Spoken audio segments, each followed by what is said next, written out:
guys, check this out. I just bought a sauna from Norcover. You can see the name right there. So just to let you know, actually on my podcast, I just got through interviewing a guy in Thailand at Exascale. And they do Facebook ads and Instagram ads for a living. They help people set up campaigns. I was telling him about this sauna that I just bought. It's proof that those ads work. We all complain about the ads, but they do work. So if you got a business that you think about doing some Facebook ads, that kind of thing, check out my podcast. I'll tell you what, I'll put the link in the description so you can check it out if you want.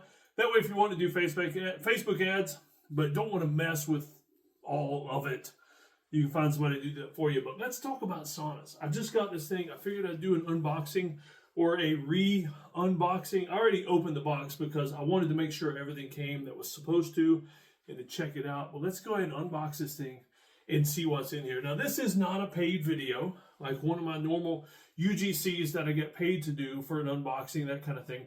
I do that. So if you've got a product, I actually reached out to Norcover to see if they wanted to do some kind of a deal where I would film the unboxing and do their scripting and everything. But I just wanted to go ahead and show it to you in case you're thinking about buying one, and I'll let you know how it works for me. So, as we tear into this right here are the supports for the cold plunge tank that came with it.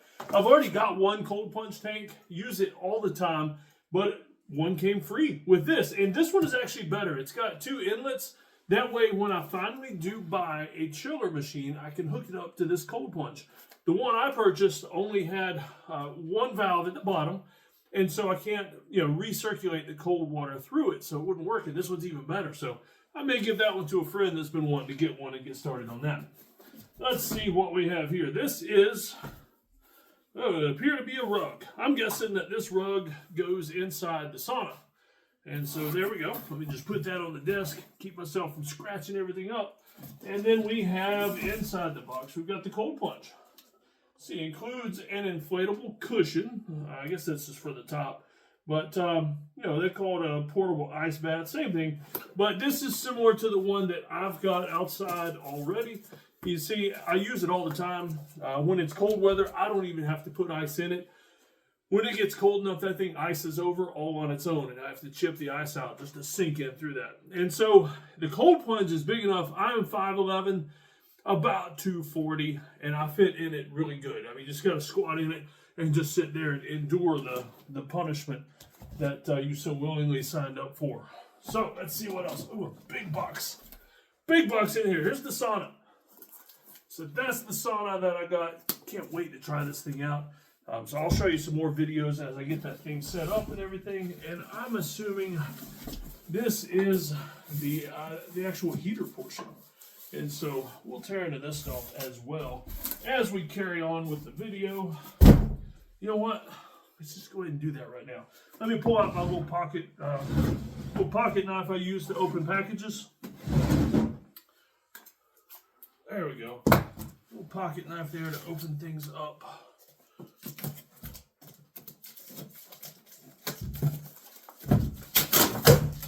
Let's see what we have here. All right. Yes, this is the multifunction steam engine. That's what nice little name for it. All right, so let's see what it looks like.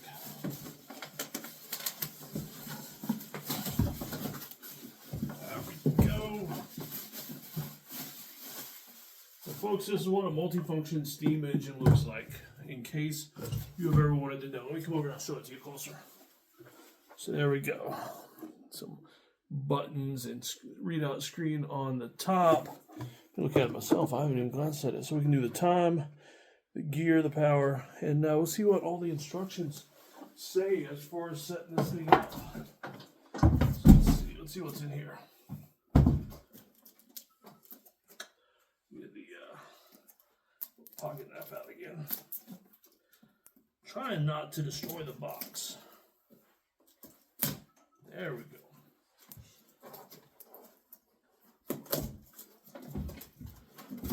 Let's see what it looks like inside the box. Alright, so we've got...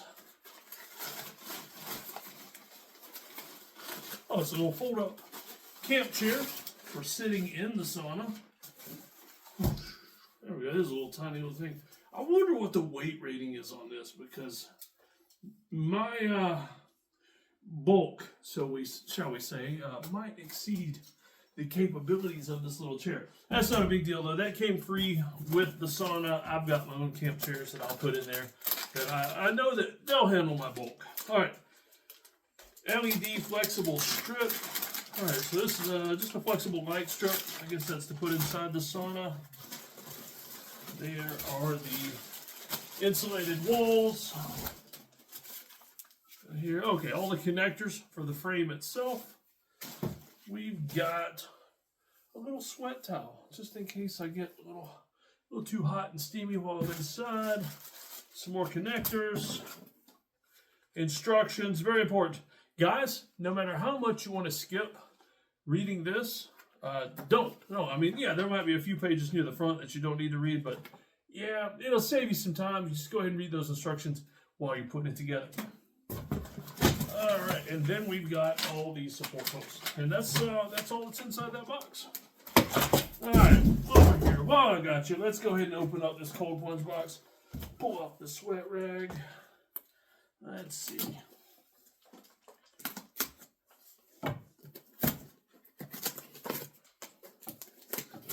Go. Oh, this box is not wanting to open easily. There we go. Got it. Ooh, cold plunge actually comes in its own little portable bag. I mean, not that I'm going to be carrying this thing around with me, but you never know if I wanted to. I don't know, maybe I'm going to be gone on a long trip for a while. Maybe when I finally rent that Airbnb in New Zealand for several months, I'll take this with me. I don't know. We'll see. But it never hurts to have something a little extra to go with it. So I'll show you the plunge after it's all set up. Got a little pump to pump up the part of the framing. If it's anything similar to the one I already have, oh, this is awesome. I've been thinking about buying me a temperature gauge. Now I have a temperature gauge to drop in the pool plunge. I was actually going to go to the pool supply store and buy one of these, so one came with my new one. But I'm assuming this is very much like my other cold plunge, and so I'll get that set up, and then I'll show you. I'll just do a video from inside the cold plunge, and that way you can laugh at me shivering in the morning sunlight. All right, so that's the unboxing. Hope you enjoyed the first part. Stay tuned for the next parts as I set this thing up and enjoy it. So be sure to check back in if you've been thinking about buying one of these. I'll put the links in the thing. Like I say, this is not a paid UGC video like most of mine. I just want to buy cool things and get them. I like to share them with everybody and let you know if it's worth your money too. All right, so sitting here in my office floor, and guess what? On the previous video, I was wrong about these. I just pulled them out of the box and assumed they were for the cold plunge, but no, it's the white ones with the nice rubber bottoms and the rounded tips on the ends that fit into the cold plunge. So basically, to assemble the cold plunge, or at least part of it, you just slide these guys up into each one of the sleeves, and that helps it stand up and not move around so much. Don't get the wrong poles in there. Just quick tip on the color. I don't even know what I'm saying sometimes. On the cold plunge tank. Quick tip, because I have done this, or a friend I know has done this. When you're filling this thing up, make sure the valves are closed. I have emptied mine and then refilled it and forgotten to close the valves, and then I walk outside, I wonder why the cold plunge isn't full yet, and it's because all the water I was putting inside is on the ground. Close those valves. Good tip. All right, so for this next part, you see I put the vertical poles in there. That's where you see the white feet sticking out of the bottom, and you inflate this upper ring. Now, judging from my old cold plunge, you don't have to use the pump. It comes with it. You might as well use it. You can try to inflate this with your mouth, but the funny thing is that trying to do this, the positioning's just not right. You'll end up sitting there trying to inflate it with your mouth, and then every time you get it inflated, and then you try to get the cap on, it's going to deflate, and it's an endless process that you'll do over and over and over and over until you just want to toss the cold plunge out into the yard and stop. So just use the hand pump, or if you've got a good bicycle pump, use that. So It's pretty easy though. You just put it in there. And what this does is the vertical poles help keep it upright. This right here though actually stabilizes it pretty nice at the top. And what I do is I actually, if I don't want to get all the way into the cold plunge, I'll just rest my arms on that top part. Works pretty good. Now when you get through pumping this thing up, it may not be perfectly round. There may be a few edges to it. Don't worry about that. Once you get the water in there, the entire thing will stretch out into its perfect circular shape. Promise you. I've filled mine up enough times. I've retired it for seasons at a time. It'll iron itself out. Like I said before though, make sure before you put any water in this thing, make sure all the valves and the escape button at the bottom, I say escape, there's no way you're fitting through that unless something very bad happens. But let's call it the water escape. Just make sure all the valves and everything are closed. After you pump this thing up, be sure you close that as well. And you know what? I think this cold plunge is ready to fill up. I'm going to go ahead and put the water hose in and start filling this thing. Guess what I just found out? All right, well, first of all, before I tell you the neat thing I've just found out, it comes with one lid that is like a thermal lid. So if you do keep ice in your tub, I would add ice if needed. Otherwise, it's the cold water on its own. But if you want a little more of a thermal barrier, you've got a padded lid right there that you can use to put on there. You definitely want to keep a lid on it though, because you don't want to come out here and find, well, I don't know where you live, but around here, I'm liable to find spiders, salamanders, snakes. I don't know, the squirrels may even jump in this thing to try to take a bath, and I don't want them in there. And so you need a lid, a proper lid for this thing. Well, I found out, just playing around here, before I reread the instructions, that the carrying bag, if I want to make this portable, is actually the lid. So it slips right on there right there, just tight enough to keep the leaves out, the snakes, the spiders, whatever may live where you live and wants to enjoy a nice cold bath as well. And so you just slip that off when you're ready to jump in, or if you're going portable, you can put everything in here and zip this bag right up. I thought that was pretty cool. It's a feature that did not come with my other cold plunge because it wasn't truly portable. It was just a nice cold plunge. And look at here, a nice cushion that I can pump up, and I guess maybe it's to sit on or something. I don't know. I just, I don't stay in this thing long enough that I'm wanting to sit there and enjoy my coffee or read a book or, I don't know, work on my laptop or something. I stay in here long enough to get the job done and without turning everything purple, because I'm dying from hypothermia from sitting in my cold plunge so long because it's so relaxing. I'm not there yet. We're not doing the full Wim Hof thing yet. And so I'm looking around to see if there's anything else I need to show you about the cold plunge. I don't see anything. I'm going to go ahead and start filling this thing up. We've actually got a pretty long walk from my office to where I keep the cold plunge. So let's, we've got a walkout basement here from my home office. So let's walk outside and we're going to make the long trek to where the cold plunge sits. All right, it's easy to carry. And there we are, right outside the door. Pretty nice, works really good.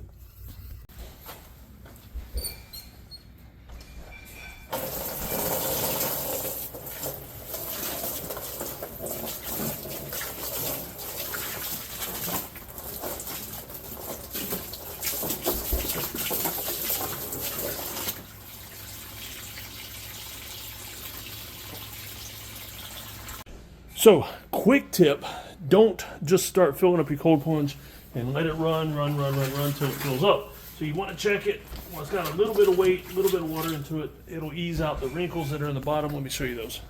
See the few wrinkles and stuff in the bottom? It doesn't feel as comfortable when you step on those, and so that way you can ease those out as the water fills it up before it's got too much weight in it for you to be able to move it. Where you also make sure it is centered exactly where you want it. And like, see, it's already keeping its circular shape. Once the water fills this thing up, it's going to be nice and beautiful and ready for me to jump into. Some of you jokers might put some fancy, I don't know, mineral water, purified water, distilled water. You might even buy some smart water to put in your cold plunge. I don't know why you would, but I'm just using regular old tap water from the water hose. Same kind of stuff that us 80s kids used to drink out of on a hot summer day. So this will take a while. I'm not going to bore you with the whole fill up. Oh, yeah, there's the old cold plunge. Emptied it out the other day, letting it dry out nice, and we'll go ahead and clean it and everything when I'm done. That way, if my friend wants it, I just deliver it over to their house. So when you're filling up your cold plunge, be sure you do go outside every now and then, or wherever it is, and make sure it's not overflowing. Yeah, we're about a foot down from the top. That's not bad. People that I know have accidentally overfilled it, forgot they were filling it up, come outside and the water hose is just running crazy. So guess what I did? My wife wanted me to come out to the porch to I forget now. She wanted me to show her something. But guess what I saw? Boom, I walked out and the cold plunge was actually overfilled. I told you. You'll forget that stuff, man. So it is up way higher than it normally would be. And so when I jump in it tomorrow, a bunch of that water is going to come out because it just, what is that, Archimedes principle? I forget that. But how they used to measure weight by submerging something in water. Well, when you submerge 240-pound David in a hot tub, or I'm sorry, a cold tub of water, a bunch of that's going to come out. And so that's that. I have tied on the thermometer. Let's see what it's at right now. It may take a little while to adjust, but it is at, looks like 52 degrees Fahrenheit. And also, one thing my daughter pointed out when she was out here looking at the new cold plunge is one of these was actually loose on that O-ring right there. And so, no big deal. It was leaking like it had a hole or something. Wasn't a hole, it was just loose. So check things like that when you get done, or when you start filling it. That way, if it's a little loose from the factory, you can go ahead and tighten that up. You don't lose a bunch of water. Obviously, since I overfilled it, I didn't a ton of water. And so I'm going to go ahead and put the cover back on because, like I said, I don't want leaves, or for some reason there was dog hair in my cold plunge, but we've got a dog. And so just assembling that thing in my office, the static from the carpet and the thing, I already had dog hair in there. It's crazy. But I got that out because I don't like dog hair in my cold plunge, man. That's gross. And so there, I'm going to go ahead and put the cover back on this thing though. Boom. There we go.